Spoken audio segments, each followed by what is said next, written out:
Well, hello, shiny crafty people, and welcome back to the channel. Today I want to take this very simple metal chair that I have 4 of these on my back porch, but I want to give them something to cushion so they're a little more comfortable to sit on for longer periods of time. So if you'll meet me down at the cutting table, I'll show you how to turn this into this.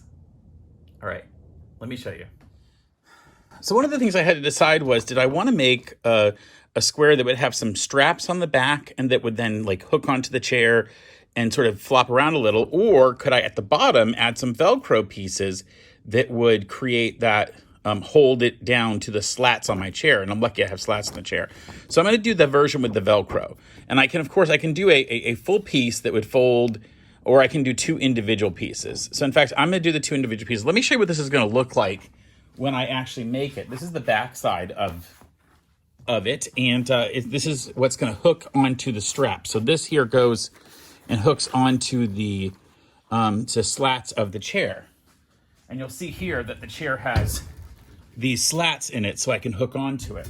And that's just 3 pieces of velcro that are double-sided velcro. I buy that at Harbor Freight, which is a tool store in the United States and a lot of places, or you can buy it online. It's just double-sided tape, double-sided velcro, and in fact, so one side is crunchy and the other side is soft. They also sell this for like to wrap cord, to like hold your electrical cords and other stuff together for like computers and other equipment. But I buy that from Harbor Freight. So what I'm going to do is cut out 2 squares. Now here's the thing: the cushion that I used, I got a pack of these foam cushions for my chair.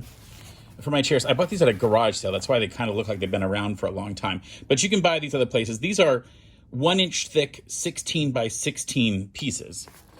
And so what that means is you get a piece that's 1 inch by 16 by 16. Now this set has been out and gotten wet, and whoever knows what else at the People garage sale. But frankly, I'm using these as outdoor, and the material that I'm using is an outdoor fabric.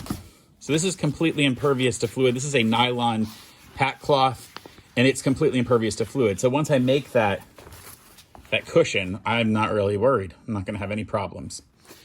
So here's that roll of the Velcro. I'm going to cut 3 strips of this, and you probably could get away with just doing 2 strips. You could probably just do the 2 outside strips, but I did a 3rd one just to make sure it doesn't move anywhere. So I'll cut 3 10-inch strips of that. And I'm going to use a rotary cutter for that. And this isn't really that hard to measure. I can find other measurements. I happen to have this yellow cutting piece on my table. So I'll go from 54 to 64 and cut those out. These don't have to be exact. They're just going to double over themselves. And you just want to get some over coverage. So I'll cut 3 of those. Now, because this is 16 inches by 16 inches, I need a piece of fabric that goes 16 inches, but then goes halfway down the 1-inch piece here. So 16 and a half, 17, right? Because this is 1 inch. So the middle would be 17. And then I need to add a seam allowance on either side. I just use a 1/4 inch seam allowance. So that's real easy. That means I add a 1/4 inch here and a 1/4 inch there, which means another 1/2 inch. So 16 and a half plus another half is 17. Then my seam allowance means I need a 17 and a half inch square for this. And I need 2 of them. So I've got 2 of those here. I'm making 4 of these, so of course I'm gonna have more than that. All right, so there's my 2 pieces. This fabric actually has an inside and an outside. You'll notice that the outside is very shiny and the inside is not shiny. So I like the outside to stick out. Then the other thing I have to do is get the measurements for where I want that strap to go. So in fact, if I look on the chair, I want that strap to go in this area. So what I did is I measured how far my straps would have to go up from each side, so I could put that in. And I measured how far over so they would be kind of stuck in these areas. Now, if you have a chair that doesn't have that particular type, then you can certainly do a couple of straps at the end of this coming off so you can tie it on, and that's in a more traditional way. So what I found is on my original here that I've already made is that from one end of my 16-inch piece, I need to go up 7.5 and then to 11. 7.5 and 11. 7.5 here for this piece to start and 11 for it to end. Now, of course, I have my 1/4 inch and my 1/2 inch fold down to worry about. So I'm actually going to go not 7.5, but 8 1/4. And then not to 11, but 11 3/4. I have a chalk pencil that I'm going to use to mark this out. So I'm going to take my chalk holder here. I bought this at Joann Fabrics years ago. You can see how unattractive it is. So, like I said, I'm going to go to 8 1/4 and 11 3/4. I'm going to do that on both sides. And 11 3/4. And I actually really don't care if these get seen, but this is chalk, so it'll wash off. So that's where my straps are going to be sewn down. Will be along those white marks here. I'm going to give you a little different angle of this so you can see. So I've drawn those marks. This will be the front to back of this. See? This space. Then I need to know how far over to go. And I could measure that on my actual one, but I've already done it once, so I'll do it here. Now my standard is to come over 2.5 and then up to 2.5 and up to 13 1/4. But of course I need to add my 3/4 to that. So 2.5 would be, that's this direction, by the way. 2.5 would be, add that 3/4 inch. So that becomes 3 1/4. 3 1/4. And then I said the other was, gotta measure it again. The other was 13 1/4. So I go to 13 1/4 by add my 3/4 of an inch, which puts it at 14, if that makes sense. So I go to 13 1/4, add my 3/4 of my turn down the side and the seam allowance, so that goes to 14. And the other was 3 1/4. And I could measure along the other line too, just to make sure I get it right. 14. And then I'll draw those on. And the last thing I want to do is just figure out where the center one is going to go. Because I know I'm going to get one of these strips at each end here, like that. And like this. And then I need one in the center. Now you could just eyeball it like I'm probably going to do. Or if you're much more careful and you want to make sure it's accurate, you can measure between these two lines. This is 10 3/4. This is a really interesting feature, something you could do. So I have 10 3/4, and I could do the math of what that is, and it's like 5 3/8. But if you're not in love with doing that math, I know what half of 11 is, and 11 is the next number. So what if I just move the ruler down so that there's the same amount is on each side, and then we get from 0 here, just over the line, to 11 over here. And then I know 5 1/2 is the center. And I don't have to do that number of, oh wait, which one's, right? I don't have to figure out which one's which. So much fun. So I'm gonna get some pins, and I'm gonna pin this in place. So I'm gonna pin one down here. And again, you could get really specific about measuring how far centered it is. I'm in terms of this direction, but I'm just eyeballing it. I'm not that worried about it. This is the one I want to make sure kind of gets to the center of this way. Oh, I'm enjoying this part. Now I happen to put mine crunchy side up. So yeah, you know, on this, there's a soft side, and then a crunchy side, which is like sandpaper. I'm gonna put that up so that when it folds, it just leaves a soft side and it won't like snag on anything. that might go underneath it. I particularly have a cat that climbs underneath stuff, and I'd rather not give her any reason to snag her fur if possible. So our next step is to sew these down, and you could just sew straight across each end, but I'm gonna sew it really down so that it really holds on this.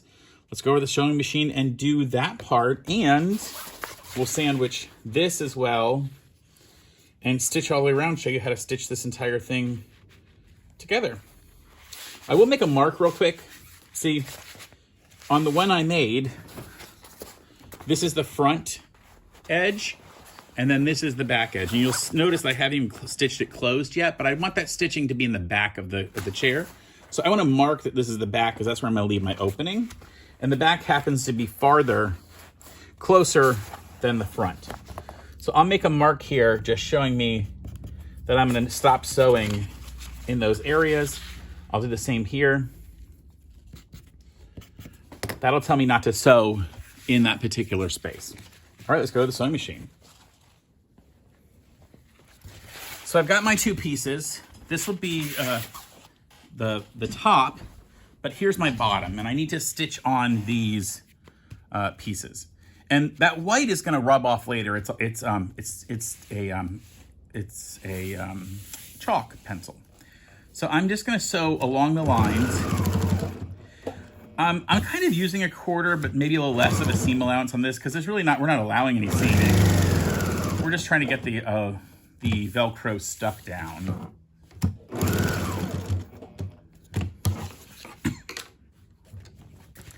You know, I actually really like this double-sided Velcro, and those packets are really inexpensive at Harbor Freight. I think it's like $6 or $7 for the entire thing, and there's so much on it, 10 yards or more, so it's pretty inexpensive.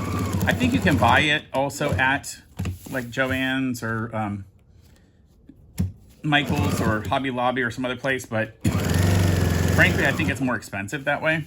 This is sold as to strap computer wires and things together. And so they sell it in larger quantity. So if you're gonna use enough of it, you might as well buy it this way. All right, last one. Oh, my needle came unthreaded. Yeah, we use a lot of it in my business actually. So for various things that we make. And so we generally buy 10 or 12 rolls at a time. So I have it here. And I usually buy it online from Harbor Freight, but this time I actually went to the store to buy it.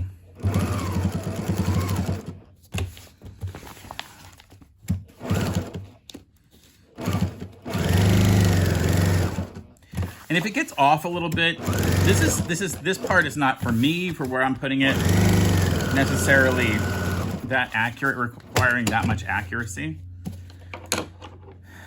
Now I am going to remember that this is the back portion. I'm going to leave this open so I can get my hand in it and be able to shove my my foam into it. So I want to layer these two together. So that's going to be the bottom, and it's the shiny side here. I could wash this away if I wanted to right now, but I'm not going to worry about it at the moment. And then I want to make sure this is the shiny side that I'll face toward it. Okay, and then I want to leave this opening here to put my hand through and put the foam through. So I'm just going to line this right back up on itself, and then you can use some pins to just hold it in place.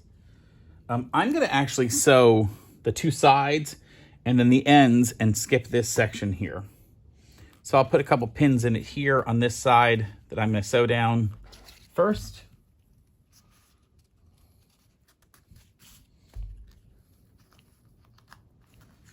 And I'm just using a 1/4 inch seam allowance on my sewing machine. In fact, if you want, you can use a guide to make sure you get real accurate with that 1/4 inch seam allowance. So I'll actually put the guide on. Perfect. I don't know why I didn't cut that thread. Here we go. And I'll put this in the machine and start from here.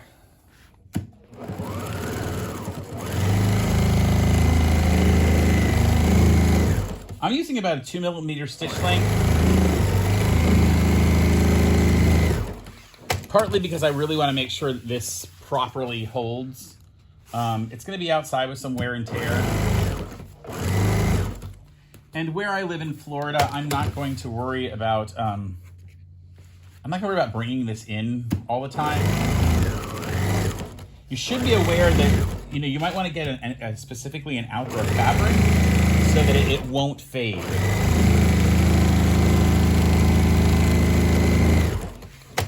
Now that I've got those done, I can just sew straight across here.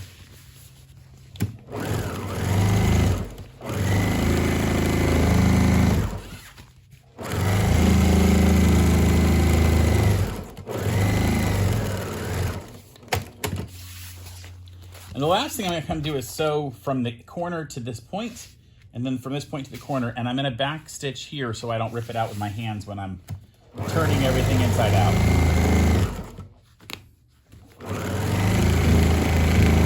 I really made sure I secured that.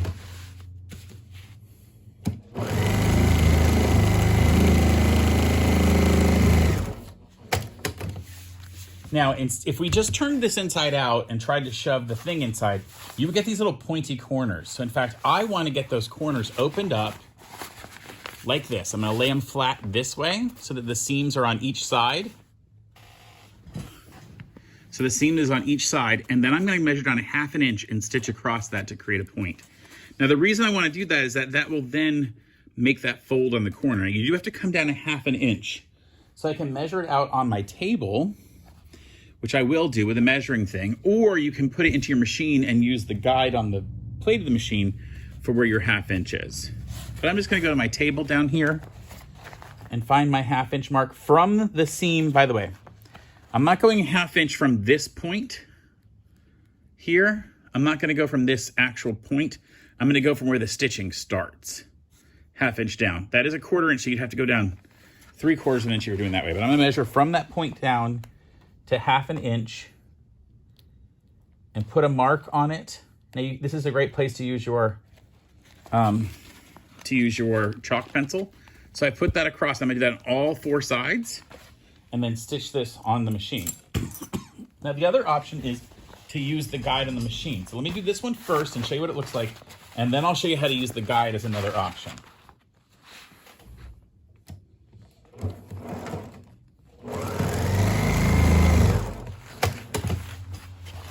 So as you'll notice, I've sewed straight across there, perpendicular to this line. So not parallel, parallel will be right next to it. Perpendicular means at a 90-degree exactly up across that. And then we can chop this tail off, and that'll create a nice square corner in there. So let's go over to the machine. I'll show you how to do this a little bit differently.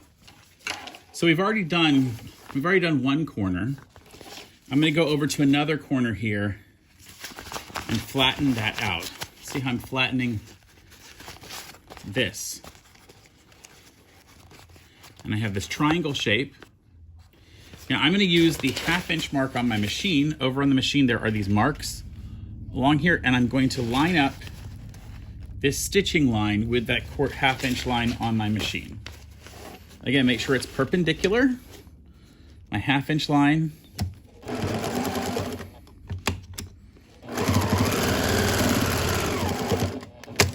Now on some projects, it's gonna be really important that you get super specific with this. This is not one of those projects. So there's a little leeway because you're working with foam in here, and it's okay if the foam can compress. If you made that too small, it would be fine. The foam would compress. I'm gonna go ahead and do the others, and then we'll get on to the next part, which is stuffing this thing.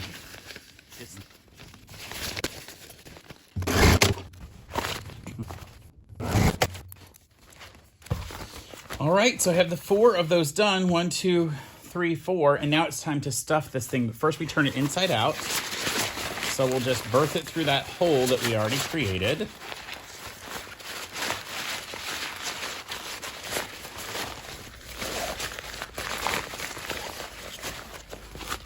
And I'm just gonna point those corners back out. See how that creates that corner? It creates a boxed corner, which is really nice. And it makes this feel like a tailored item rather than something with these pointy edges. So now I've got those parts done. You'll see here. If you want and you're worried about these sticking to each other, you can go ahead and pre-fold them so they're out of your way. And then I have to get this piece of foam inside there. Luckily, it's easy to roll this up and then open it back up later. So I'm gonna roll it up nice and tight, put it through the opening.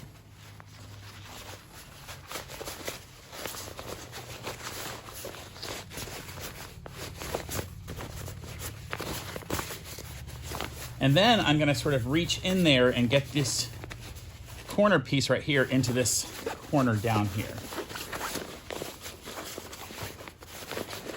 Put my hand in there with it, really shove it to that corner. Same thing at this other end, shove that corner in, and I'm gonna kind of unroll this inside. It's sort of impossible for you to see what's happening inside, but I'm getting those corners out here. And that then is going to let me unroll this to the other side. It's kind of unrolling it in the inside.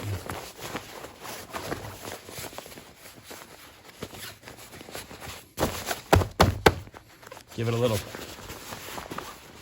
squishy, floofy love here. Push it. Corners. Oh. Again, you got to kind of massage it, right? Look at that. Nice and flat. Now, one of the things that you could do in some of these, if you wanted all of this to stick a little closer together or maybe add some details, you could put some buttons in here that you would put all the way through and it would give it a little bit more of a detail. I don't mind the flat look. So the only thing left to do is for me to come in here and use a little bit of a ladder stitch and then stitch that closed. Wipe off the chalk marks there. And now we have the thing that I can put right onto my chair. Let me go show you what that looks like. So here's that chair we talked about. And in fact, I'm going to show you that I'm going to place this on top. And the first thing I'm going to do is make sure that these go down through the bottom. Like that. In fact, let me turn the chair around a little bit and I'll show you how I want to do this.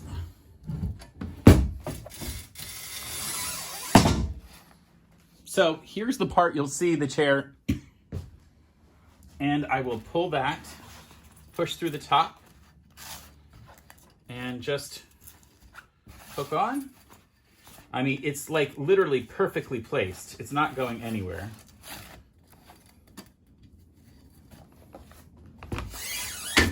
And then there you go. My chair cushion has been created and it's not coming off. It is staying on.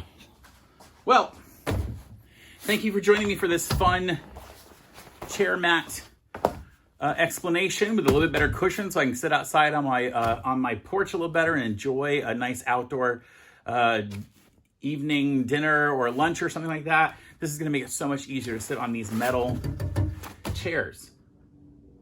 If you've liked this video, please give it a thumbs up. It helps it reach other people out there in YouTube land. Please subscribe to the channel if you want to see more. And until next time, folks, stay crafty. Bye for now. Oh, maybe next time I should make it like twice as thick. Really cushiony, but then people will never want to leave.